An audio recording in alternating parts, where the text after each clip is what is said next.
Welcome to another episode of Simply Bitcoin, where we cover the peaceful Bitcoin revolution, the Bitcoin news, the culture, the memes, the fails, all of it. We have it all. Today we have a very, very special guest. We have Randy Brito. Randy, how you doing, buddy? Fine. Thank you for having me here. Well, we're super happy to have you. Anyways, guys, this is the Saturday episode. I hope you have a good time. Anyways, Opti, it's time for Number Time! Brought to you by Nodl. They make some of the best Bitcoin nodes, like the Nodl One. Run your own version of Bitcoin Core, the Lightning Network, Dojo, and Whirlpool, all from the comfort of your own home. Remember, guys, if you don't run your own Bitcoin node, you're using someone else's. And for you digital nomads, doesn't matter where you are, you could run a Nodl through a virtual private server anywhere around the world. Visit nodl.eu. At the time of this recording, the Bitcoin price is $23,055. The sats per dollar, also known as Moscow time, 4,333. Bitcoin held in corporate treasuries, 1,660,000 Bitcoin. I don't think that's been updated since Elon dumped all that Bitcoin. I might have to remove it. Block height, 746,058. Reachable Bitcoin nodes, 15,134. Percentage issued, 90.95%. Blocks to the halvening, 93,942. Halving estimate, April 18th, 2024. Block subsidy value, 144,250. Block subsidy, 6.25 Bitcoin. Also, Opti brought this up yesterday. I'm going to bring it up again. We had a difficulty adjustment of 5% yesterday, or actually a couple days ago. And again, the difficulty adjustment is something built into the Bitcoin network and ensures that the block time stays at around 10 minutes, right? And then the lower the difficulty adjustment, more incentive for miners, right? So it's awesome. I love how Bitcoin just kind of figures it out. Let's check out this video. And it's a legacy mainstream media video, and it's with the CEO of Riot. I think there's a ton of signal in here. Let's check it out, and then we will riff on it. It's a 3-minute video, so it's quite long. Let's check it out. Jason, welcome. Thank you for having me. Okay, let me ask you for the math here. With energy prices and crypto where they are today, how much less are you giving up than you might be if Bitcoin was back at 60K and energy prices were also where they are today? So it's really a dynamic calculation. There's a bunch of market factors beyond just the Bitcoin price. There's also the competition around Bitcoin mining that impacts what your revenue is as a Bitcoin miner on a dollar per megawatt hour basis. So as a miner, we look at that, and then we can also make a judgment call in the power market on if it is worth it to mine or if it's worth it to curtail our energy and sell the power block that we've invested in and secured back to the market. Yeah. Alternatively, there are different demand response programs that we support in that reduce our energy costs annually and help support the Texas grid and our communities that we operate in. I noticed that you have been selling power back to the grid. It says that would equate to a Bitcoin price at times north of $500,000. What do you mean by that? That was not a quote from me, so I'm not sure the math behind that. But I will tell you that the price of power in ERCOT will tend to peak and spike to pretty high prices when there is not enough energy in that grid. And that is really when renewable generation sources like wind are not functioning as designed. They're not functioning because there's no wind blowing. So when there's no wind blowing, that grid has a lot less capacity than it otherwise would. So you guys basically have energy, let's call it credits or something to that effect, that are so valuable right now, it equates to a Bitcoin price of, according to this source, $500,000. It is a good reminder that maybe market pricing can help here level out the power distribution on the electricity grid. At least that's the optimistic reading. Absolutely. And let me put it this way.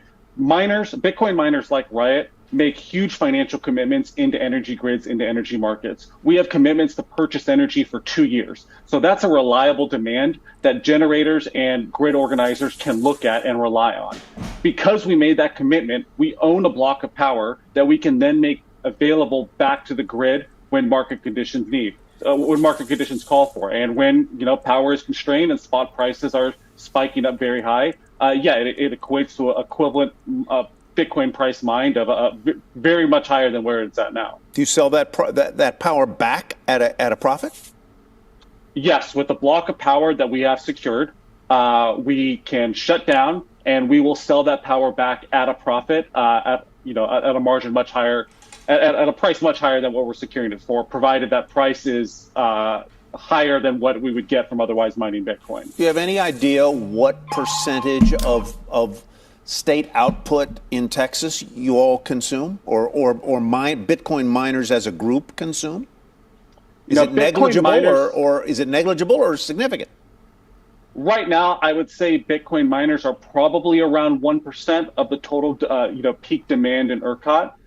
There are a lot of projects underway. A lot of people, a lot of businesses have publicized plans to expand out in Texas.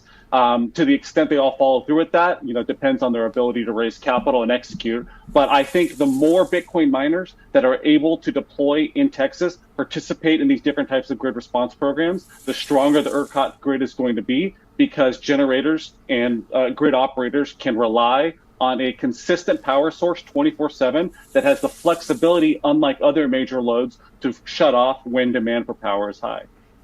That was so much signal right there. Wow, I really enjoyed that whole clip. I thought it was going to be a little bit too long, but I was literally like trying to soak up that information the entire time. And again, that's the CEO of Riot, and that's one of the largest Bitcoin mining companies, is a public company. And they have huge facilities in Texas. Maybe you guys have seen some of those videos. And he's exactly right? That Bitcoin miners are the buyers of last resort, right? And an energy grid needs stability. And Bitcoin miners could do something that not many other industries could do. Bitcoin miners could be either turned off or on, depending on the need for that power. And again, when the need for that power is high, right, they get turned off. Now, what I didn't know, right, is that they actually sell that power back. And I know what a lot of you guys are thinking, right? It's like, oh, wow, so they're selling that power back to the public. It's like, no, guys, you don't understand. That power was already going to waste, and Riot stepped in and said, listen, that wasted power, we're going to give it value now. We're going to buy it. That power wouldn't even been available if it wasn't for something like Riot, right? Which is why we make the case as Bitcoiners that what Bitcoin mining does is actually provide grid stability, right? And it's also actually, in my opinion, going to incentivize green energy without government subsidy. So anyways, wow, that was really impressive. Anyways, Opti, what do you think? A lot of signal there. I completely missed that video. I'm glad that you played it. And it just kind of brought like a little meme in my head of Bitcoin miners are so nimble. They're just so like on the ball with their electricity that no other industry can even come close to. And then just the idea of like Bitcoin mining is an asset to the power grid, guys. We are helping. Bitcoin miners help the grid, guys. And furthermore, I didn't know that mining companies like Riot and other large companies had such a long contract to buy excess energy.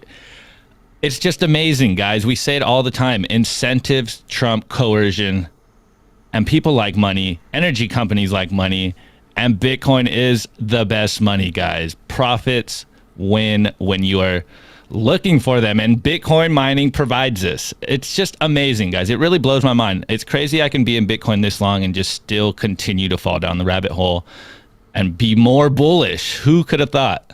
Yeah, absolutely. Randy, what are your thoughts, brother? Well, I think they should not shut down the miners, because every minute they are not mining, they are not collecting Bitcoin, right? They are not making any Bitcoin. And I know Venezuelan government, Iranian government, and Russians, they are not shutting down their mining devices because a town next to them don't have any electricity because of them. So I don't know. We are not stacking the Bitcoins in the US, in Texas, which is, I don't know, one of the most freest places in the world. So it's like, okay, it's great. They are adding that demand to the electricity that is being wasted in any other way, if not used by them. but I think it's more like he's trying to signal a little bit like I know people need their air conditioning, so I'm going to switch off my mining devices. So I don't know. I continue mining, man. So even if you just stack it because you cannot sell it because you won't make any profit or you won't be able to cover cost, you already bought the electricity at a low price. Mine those Bitcoin, get and wait 1 year, you're probably 400% up, like we currently are, right? Randy's a savage. So toxic. Randy's a savage in a good way. So Randy, though, so what he said though during the interview, right, was that he was selling back the energy back to the grid as if the price of Bitcoin was worth $500,000. So I think with that sale of electricity, he could actually even buy more Bitcoin than he could get mining it. What would you say to that? Or are you still from the thought? He kept. Obviously, he kept that part for himself. He didn't share anything about buying. I thought he was selling the electricity in a profit to cover the cost because actually mining the Bitcoin and selling them was not enough to cover the cost. But he is actually making any profit out of selling the electricity and buying Bitcoin with it, or buying Bitcoin is also a great way to stack Bitcoins if you are not able to like invest in like big mining, which is the profitable way to do it. Absolutely. Man, but you could, Opti, pass it on to you before we move on to the news. You could see how much this is going to get. This is what, if you guys want to know why the World Economic Forum and all those places are attacking Bitcoin, I'm telling you, when they watched that video, I bet you they were melting. They were like, no, they're using the power. You know, so wow, that video in itself was toxic. And Opti, did you notice how the anchors were like trying to find the kink in in his armor with like some crazy questions? They always try to paint you in a corner of being the villain, but we know Bitcoin mining and Bitcoin will proliferate humanity and energy. This is uncontentious. Absolutely, it's going to take humanity to the next stage. Right? Using energy is a good thing. Don't let anybody, tell you otherwise. And yeah, I hope Bitcoin mining uses even more energy than it does today. Anyways, Opti, it's time for the daily news. Brought to you by CryptoCloaks.com. They make some of the best 3D printed Bitcoin merch, like the famous 3D printed Bitcoin grenade toy. It comes in any custom color your heart desires. You want it in gold? He could do that. What about Peter Schiff colors? That's right, comes in gold. He also has 3D printed node cases. Super cool. The European store is now open. You can take advantage of the promo code down below to get 5% off anything on CryptoCloaks.com. Opti, it needs a little bit of justice, my friend. A little bit of justice. Check out this Bloomberg article from July 21st.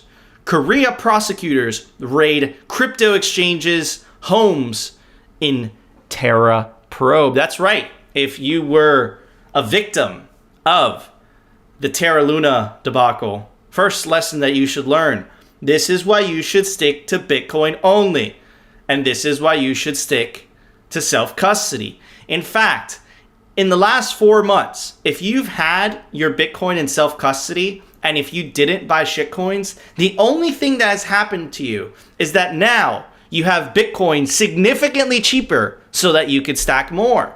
If you dabbled in shitcoins like Luna, or if you were chasing that yield, which we so hard fought against and people gave us shit for it, let this be a lesson to you. And what we call on the show, the price of tuition. Anyways, I've had to pay it. Opti's had to pay it. I'm sure Randy's had to pay it. Anyways, South Korea prosecutors are stepping up their investigation into Terraform Labs, whose stablecoin Terra USD collapsed in May, setting off a rout in cryptocurrency markets. A team of investigators from Seoul Southern District Prosecutor's Office began seizing transaction records and other material from 7 local exchanges at 5:30 p.m. local time on Wednesday.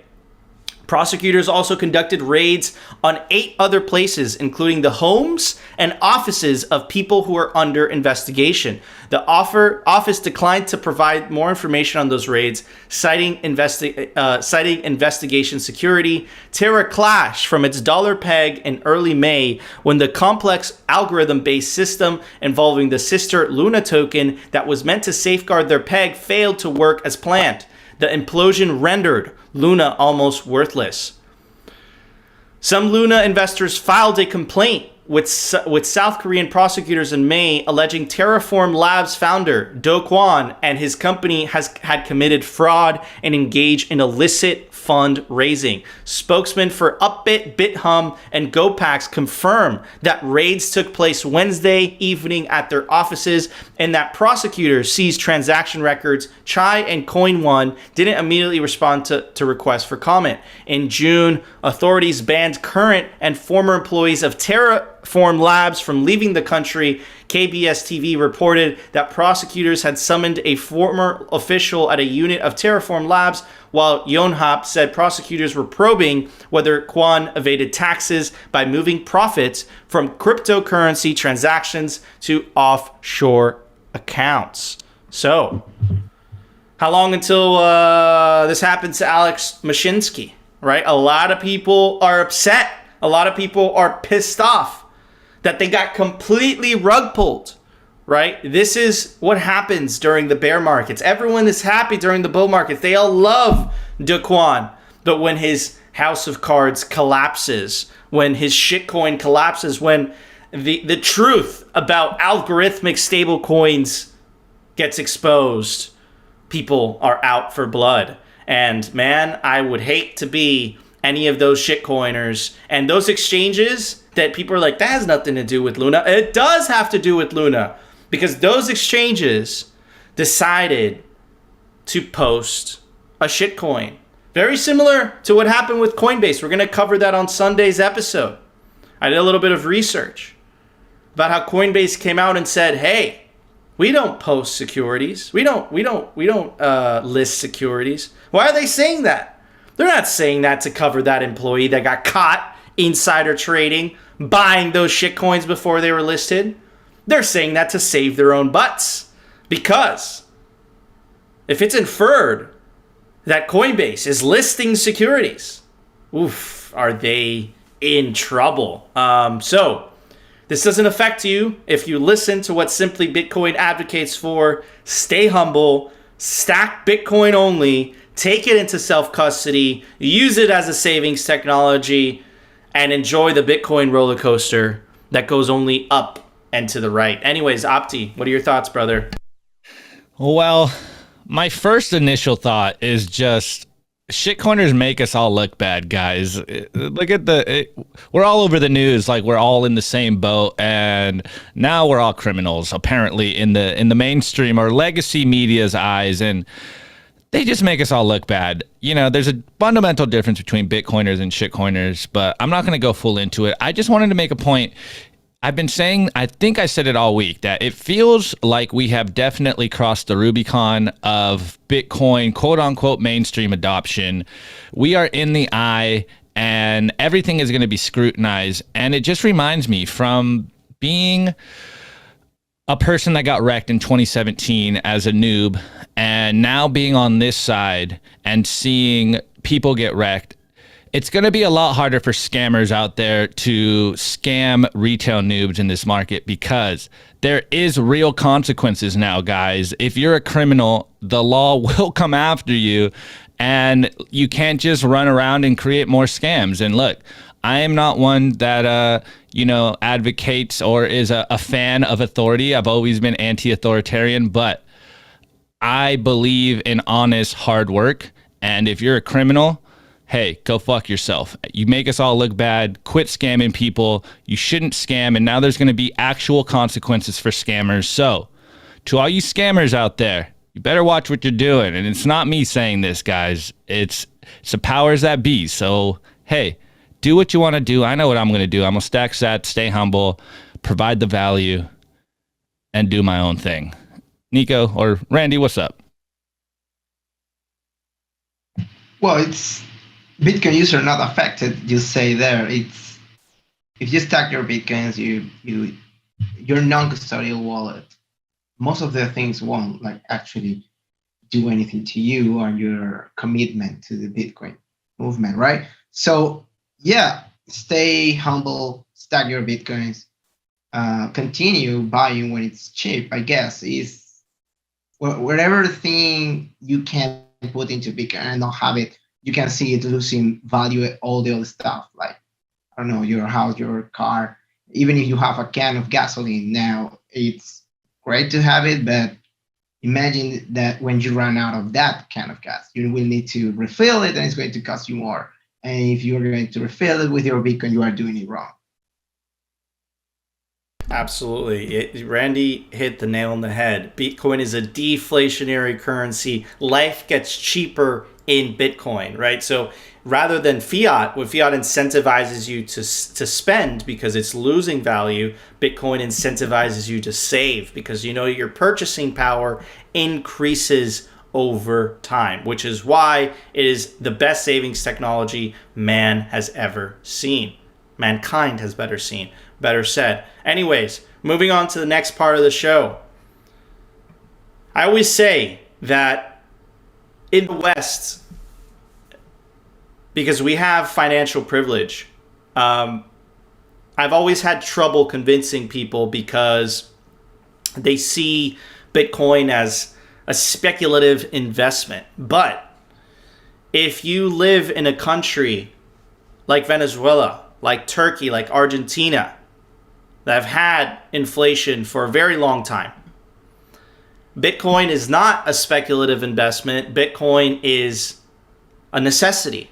Bitcoin is a way for people to get on a lifeboat in a country whose currency is failing. And I believe that eventually this is going to come to the West. So I have Randy on today to speak a little bit about Bitcoin Venezuela and to speak a little bit about his experiences using Bitcoin in Venezuela and if he's used it as it's designed, right? There's a little bit about Bitcoin Venezuela. Bitcoin Venezuela desde, since 2012, and it's a humanitarian organization. So we're going to talk a little bit about that. But Randy, so how is it, man? How is it? So in my particular situation, most of my family is still in Venezuela. One of the methods that I use to send money is I send it to them in Bitcoin. It's super easy. Other options are absolutely terrible. And the fees and all this stuff.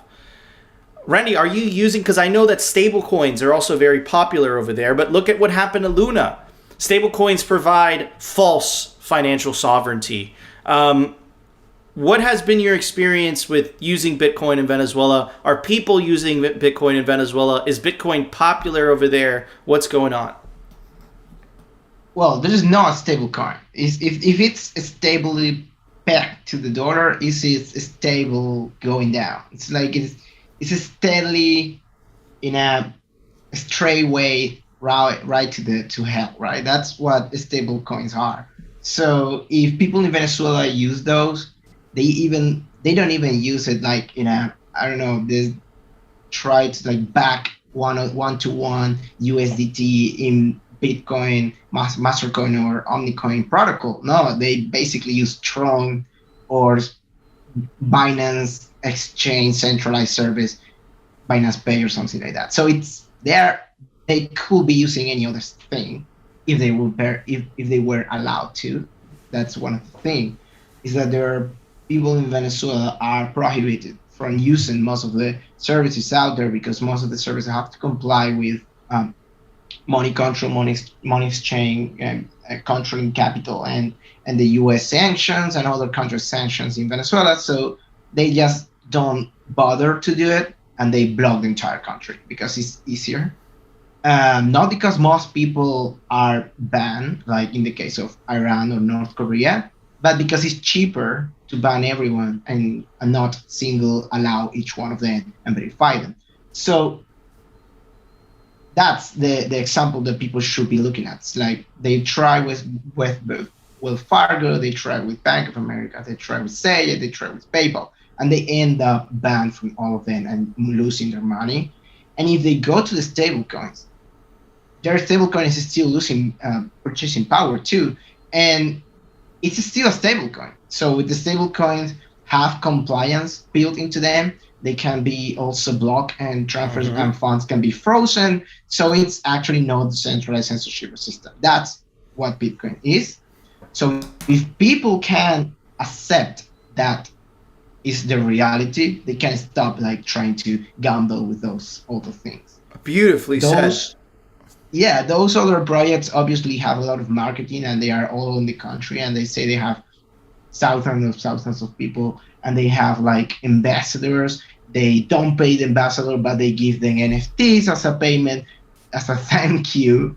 And these guys spend their money moving around the country and shilling their coins, and then they get nothing. And these companies and projects and SF trying to save the humans of the world, startups make fun of them online in their interviews. So when I see that, I say, we are Bitcoin Venezuela. We accept anything that you can throw to us if we can use it to exchange to Bitcoin and continue helping people in the country, feeding people and giving them medicines. Okay, we are going to accept anything that you want to donate, but we're going to convert that to Bitcoin, and that's the way we are going to use it. And we have been using it for years now, for 7 years for humanitarian aid that we do in the country. And like I said, we take donations, but we are not registered. We don't see like registering with a government that is impoverishing the country and the people there, and also starving them to death. And then we're going to sign up with them so we can get money to help the people they are killing. It doesn't make any sense to us. We are a non-profit organization with being for 10 years now, running only on Bitcoin. That's amazing. And you're absolutely right in terms of, because that's what happens with, with socialist countries. That's what happens with Cuba, right? Is that if you send money to Cuba and you do it the right way, what the government does is it takes the money, takes the dollars, they keep it themselves, and then they hand the Cuban citizen their currency, right? So the government enriches themselves, they hand the citizen some shitcoin. And yeah, I absolutely agree. If it's the same thing, what is the Maduro government going to do? The same shit. They're just going to take it themselves. So what about Bitcoin adoption and Bitcoin use in Venezuela? If you go to a store and you want to pay people, I'm assuming that the country is dollarized by now, right? Yeah, well, it's like not officially dollarized, but everything is paid in dollars now. It's like cash, say and set. Like individuals take payments on anything that looks like a dollar, even if it's a stablecoin of some shitcoin. Like, I don't know, it's reserving something into dollars or something like that, and algorithmic or back or whatever they want to call it. But there is like Bitcoin everywhere because it's part of the marketing too. It's like Bitcoin miners are now like government mandated. And the government mandated, and everyone who has power, like power, actual power, not power electricity, but actual power, like mayors and governors, they run their own Bitcoin facilities, like mining Bitcoin facilities. So they also own the malls, they also own the supermarkets. So they say, we have to talk about this, and you can go and pay for your T-shirt, or you can pay for a hamburger. Almost like everywhere in the country, and in Bitcoin. Yeah, you can use Bitcoin. That's one of the things they accept. I think they even have like one specific cashier for that. So because that's the only person who is trying to accept those. Wow, so that's crazy. That's insane. Yeah, it looks like the El Salvador videos, but all over the country, right? And is this only la capital? Is it only Caracas, or is it like the Valencia? No, it's everywhere. It's also cities which are bordering with Colombia. They usually only use US dollar and euros currency, and they also use Bitcoin. But one of the biggest Bitcoin mines, it's in Zulia, so it's expected, right? They call it the Bitcoin City or the crypto city. I don't know if they changed the name already. It's Maracay, which is in the center of the country. Caracas, obviously, everyone takes Bitcoin, but that's the thing, is that you are spending your Bitcoin because you are making that Bitcoin as your income. So that's cool that you are able to do it. It would be great if you can do it like from your phone using Tor, and maybe in a self-sovereign way, right? I think most people are not there yet. They just have it somewhere in some centralized wallet or closed source wallet, like most of the iOS apps, for example. But well, Bitcoin is used, and you can use it, and you can send money there, and So you can do it in a censorship-resistant way. What is the name? That's so fascinating. I didn't know that. So they nickname a city in Venezuela the Bitcoin City, and that's because there's a huge Bitcoin mine there. What is the name of the city? Well, Maracay is currently Maracay. it's in Aragua State, and Who owns it's that one mine? of the biggest one. Who owns that Oh, mine? one of the governors, I bet. Okay. Yeah. Yeah, so The Maduro this is like government, the the Maduro common or Unchufao, like fucking knows people there. thing. And Unchufado. yeah, okay. Yeah, they are plugged into the system literally. There are people who say that they mine with maybe 50 to 100 megawatts, something like that, and the town doesn't have electricity like 8 hours a day, but Wow. they have 24/7, right? That's crazy. That's why you knew about Texas. Oh yeah, it's and they are doing the same in Russia and also in Iran. It's Wow. like government mandated, and So the governments of Iran, the governments of Russia are mining Bitcoin like crazy. That's the incentives. Yes. And this is what, the book, The Sovereign Individual, was talking about geographical arbitrage, right? Think about it this way, right? So if the United States is like, hey, we're going to ban Bitcoin, what is Russia going to do? Okay, Bitcoin miners, come here. Iran's going to say, Venezuela's going to say. And we have a saying here in the United States, right, is whenever a miner becomes unprofitable, sell it to Venezuela. That's the saying over here. The S9 is unprofitable, send it to Venezuela. Yeah, there are always buyers there for that. Absolutely, Yeah, 100%. We once tried to smuggle some of them, like donated from people in the U.S., and it's not profitable in the U.S., but it's still profitable, and it's always been in Venezuela. Yeah. The thing is that the government cracked down on individuals mining. That's literally why I left. added- I left because of that. Yeah. Oh yeah, you're from there? I'm not. I mean, so like I grew up in Miami, but my family's from Venezuela, and that's where I started my Okay. whole mining journey. Is there? But I remember it was 2017. You mean Dorasola? You are from Dorasola? Dorasola. No soy de I mean, I'm not from Doral, but no, I'm from North. No, I've been in Miami a very long time. Doral, which is what we call Doralzuela, is that's lo recién llegado, like people that are just coming from Venezuela that go to Doral. No, I've been in Miami.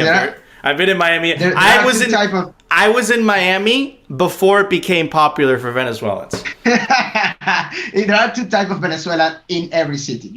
The one that comes and they deliver the food to you, and the ones that come and you see them with a car that is even better than yours, and you've been 10 years working to pay it, right?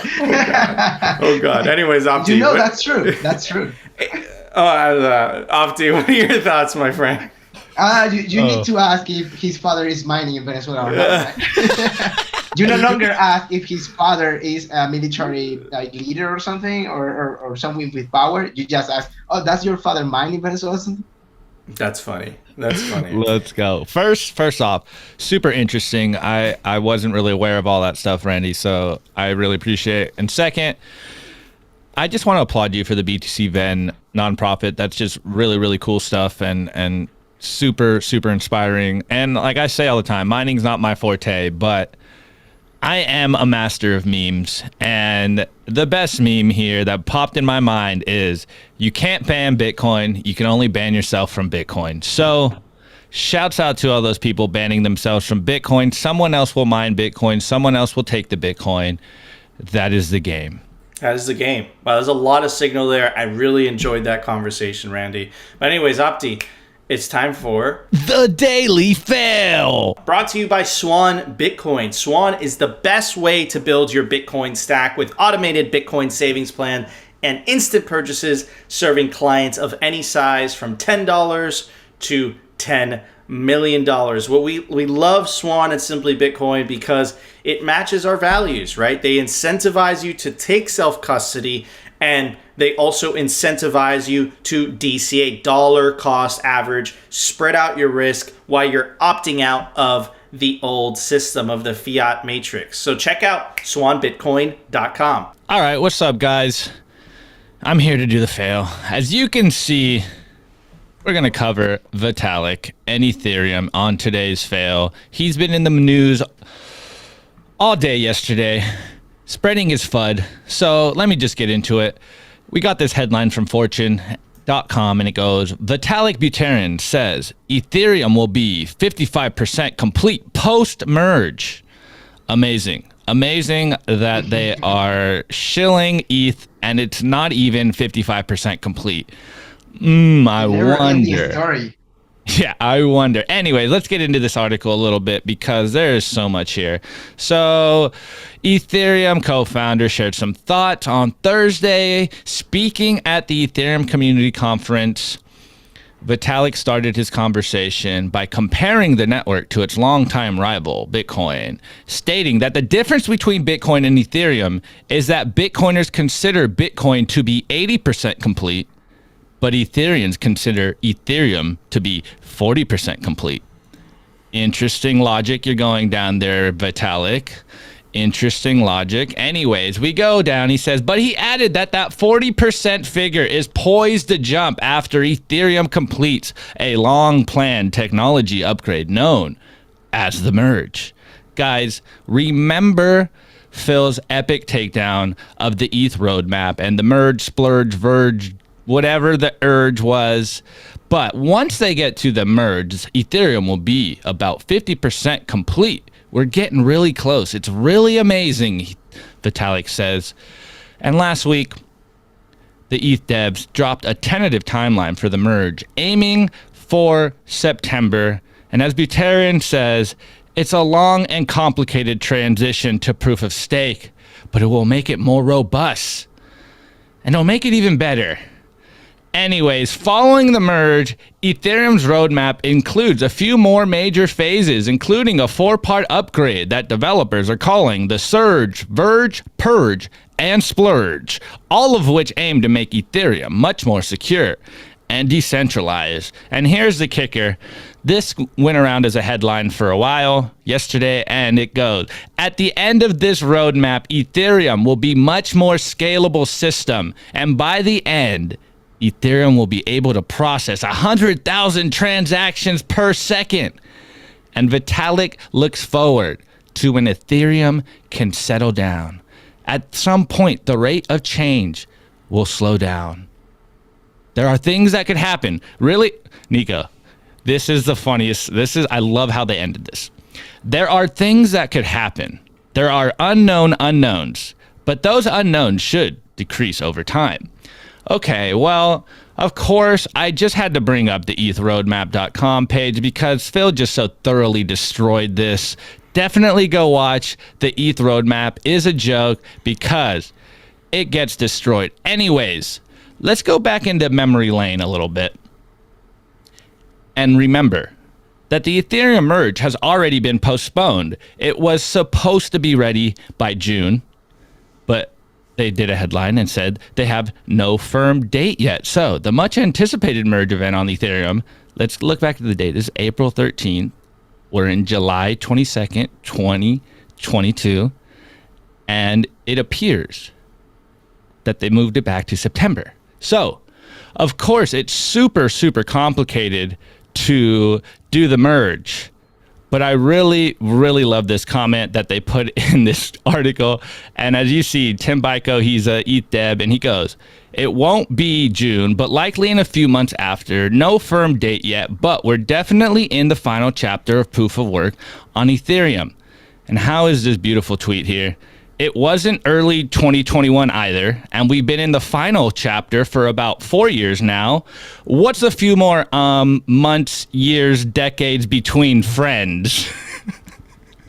Oh man, so good. And then I just wanted to highlight, we got a Coinbase head of engineering mentioning that it's a technical complexity behind the merge itself that justifies this delay in any delivery. So let's just keep going down memory lane.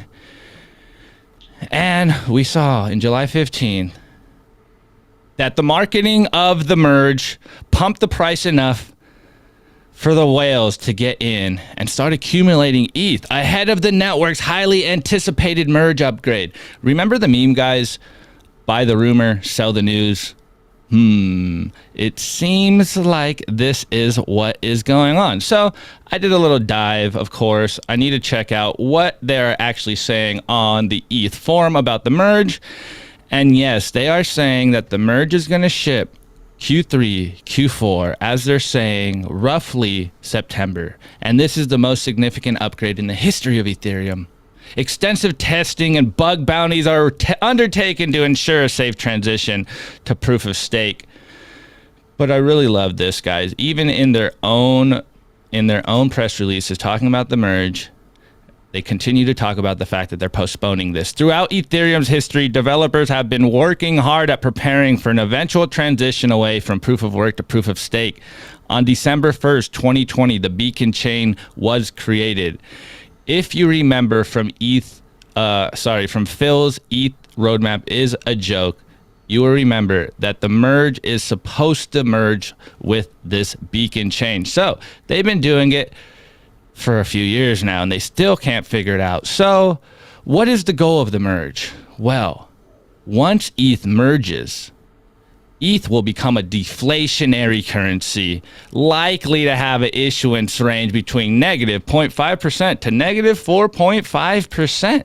It's ultrasound money after all, guys. All these changes don't mean anything. But I I have to put our friends Dunking on here, guys, because they can make our points way better in one tweet. So again, this headline went around. Buterin, by the end of the roadmap, ETH will process 100,000 transactions per second. And then we got a tweet here by Brian Schmidt, and he goes, "Does the end of the roadmap finally make ETH decentralized, or does it remain the centralized caca coin scam that it's always been?" And D. Whitman's really been killing it on Twitter lately. And he goes, "By the end of the roadmap, the world will have moved to a Bitcoin standard as they slowly learn that digital scarcity can only be achieved once, and that proof of stake is no different than PayPal stock." Oof. And you know that I love memes. This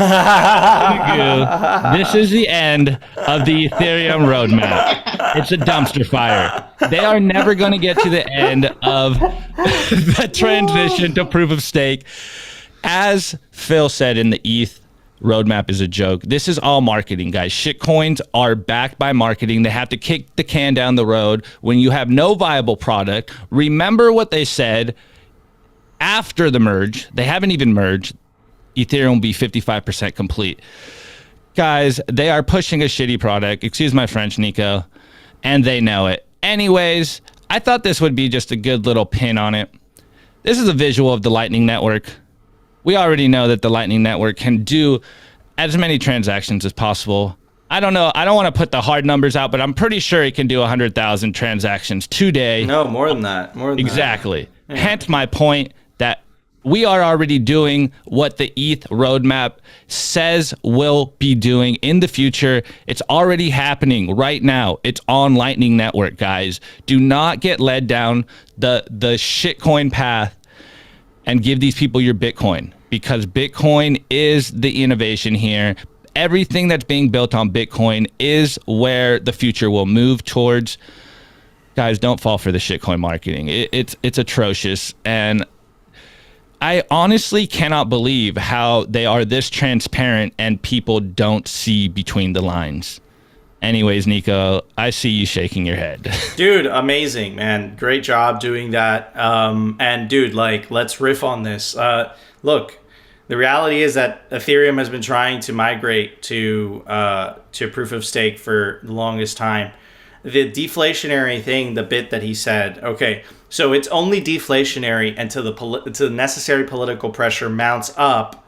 And then it will be inflationary again. And then it will be something else again. And then it will be something else again. And then it will be something else again. As long as it could be manipulated by human beings, which proof of stake is going to enable, then it's only deflationary until it's not. Versus Bitcoin, right? We know the halving dates. We know the estimated dates.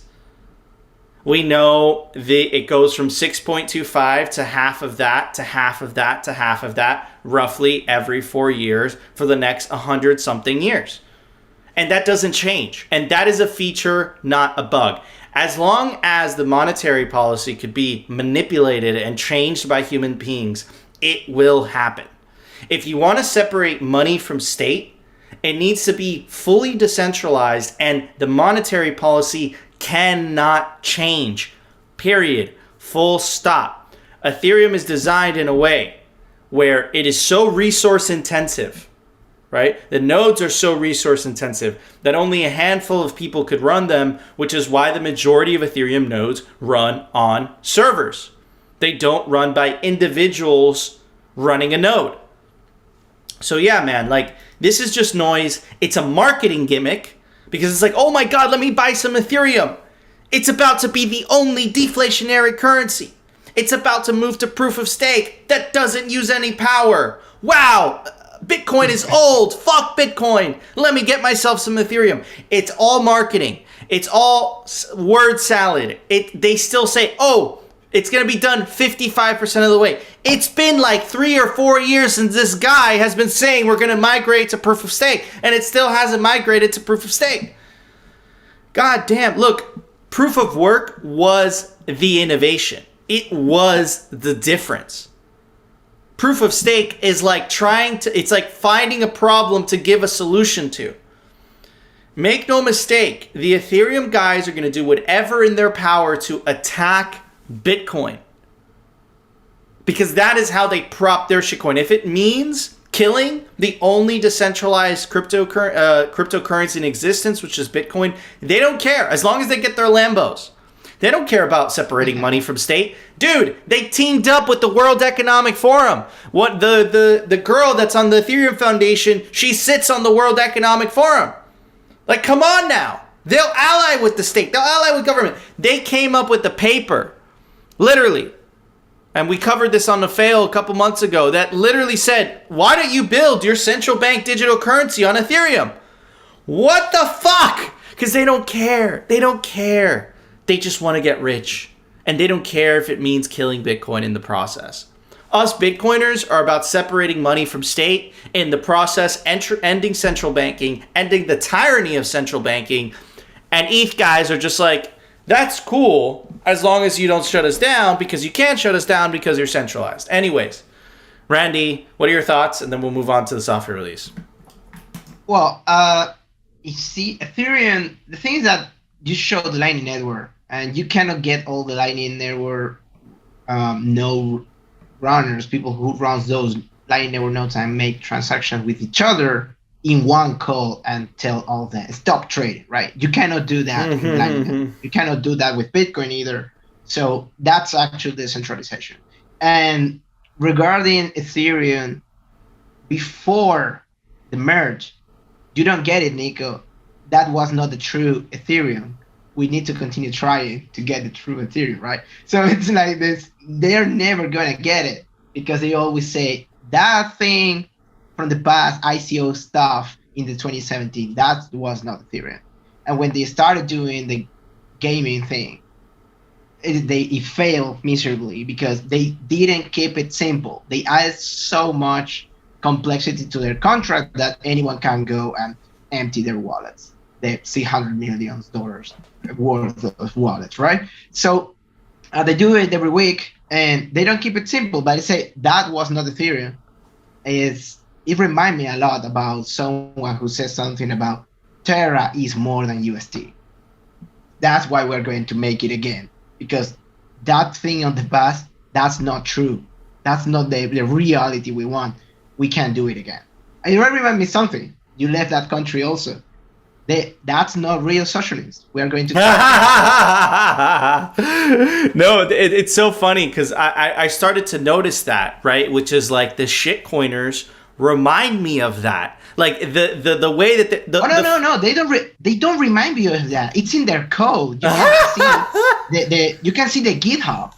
The preface of their white paper is actually a quote from a terrorist who was in the Uruguay Liberation Army, and that's the preface of the white paper.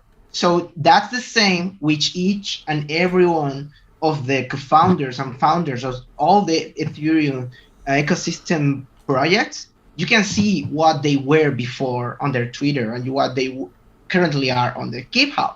They put it right there, like in a quote, like basically, we're trying to make communism real, basically. And that's not a lie. You can go to GitHub, check it out. Don't trust, verify. And this, guys, is exactly why you should literally stick to Simply Bitcoin. Anyways, Opti, it's time for Keep it simple. The meme review. Brought to you by Citadel 21. It's the best Bitcoin cultural zine of stories, articles, comics by actual Bitcoiners. This is artwork for Volume 11. This is the artwork for Volume 10. And this is the artwork for Volume 12. Volume 2 is almost sold out because there's only 1,000 physical copies made per volume. Oh, I'm covering it. Here it is, 1,000. Get your print of Citadel 21 today. All right, guys. I'm here to do the meme review today because, you know, I am the master of memes. And I saw this one, and we played this Pelosi clip for you guys yesterday. And Dave Chappelle and Pelosi together, this is a match made in heaven. This is my kind of content. So anyways, guys, watch this. Over the course of your career, has your husband ever made a stock purchase or sale based on information he's received from you? What are you saying? Over the course of your career, has your husband ever made a stock purchase or sale based on information he received from you? No, absolutely not. Okay, thank you. Shout out to Babel Hodl. Amazing. That's good. That's good memes. All right, this one's more of in the lines of a picture paints 1,000 words. So shout out to Zodiac. He goes, "There's definitely a climate emergency now. That red is so scary." So look at the dates here: 6/21/2017. All these temperatures are higher, but it's nice and green. And then 6/21/2022, the temperatures are lower, but it's green. Guys, there's a climate emergency. It's red. Sorry. No, you know what's worse is go down on this. Literally Twitter, oh no, it doesn't show. Twitter literally put a disclosure and saying that wasn't true. No. Like, the media is taken out of context to that shit. Why would they do that if they're not trying to sell you a narrative, bro? Seriously. Are you saying that the communications girl from the White House is trying to explain you something? Dude, I think they're just trying to sell. I really think that they're just trying to sell. I mean, They're pushing a narrative. Call it for what it is, bro. They want they want communism and climate. They really need to get their double speak straight. Yeah, exactly. All right, let me continue. All right, this next one's by TC. And you know me, I'm about the culture, guys. So shout out to Yellow. Hashtag I am building. This is like the Sumerians worshiping Bitcoin, and they all got the building hats on. Shouts out to UTC. Great meme. And then, of course, Rope has been killing it on Twitter. And we showed you guys Jack Mahler's clip yesterday, and he created this meme right here. Creating money cannot be free.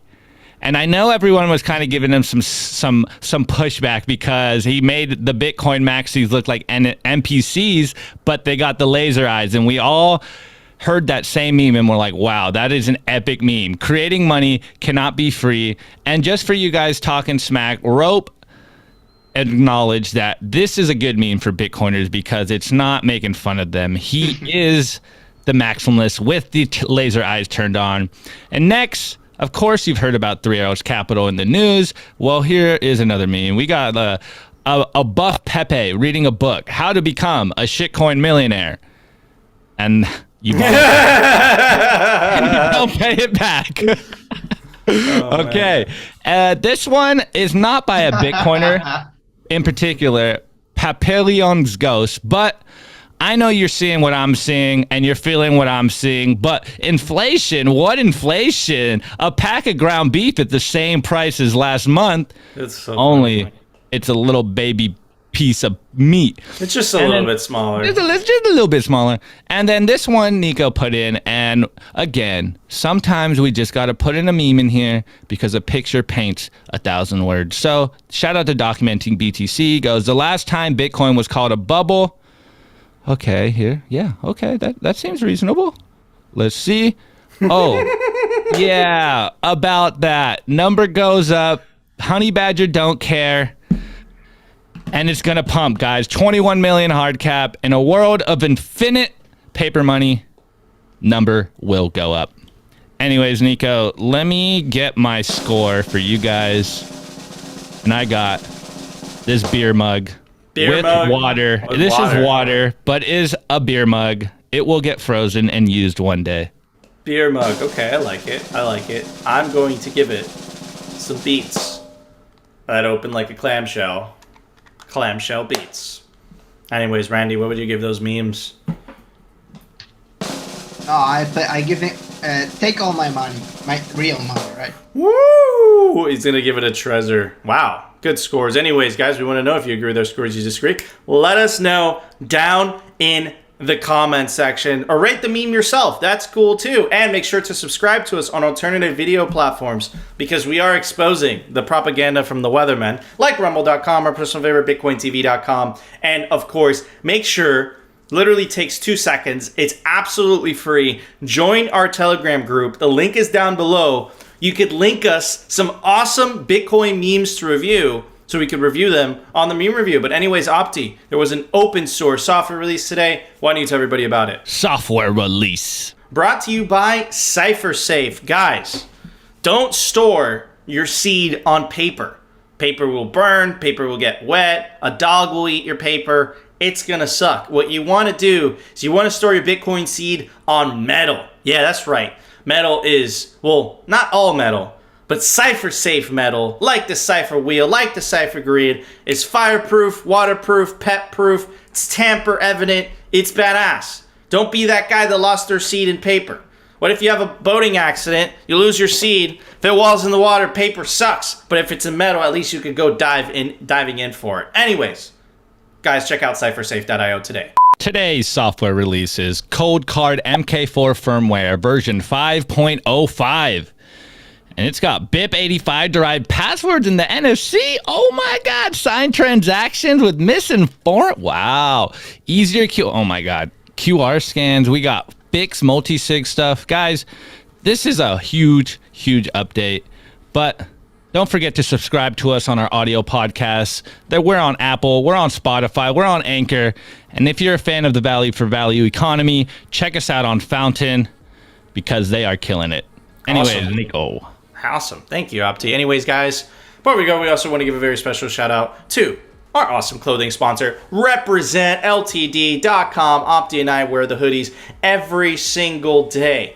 He makes Bitcoin merch. He makes simply Bitcoin merch and just awesome merch overall. It's stylish. It's comfortable.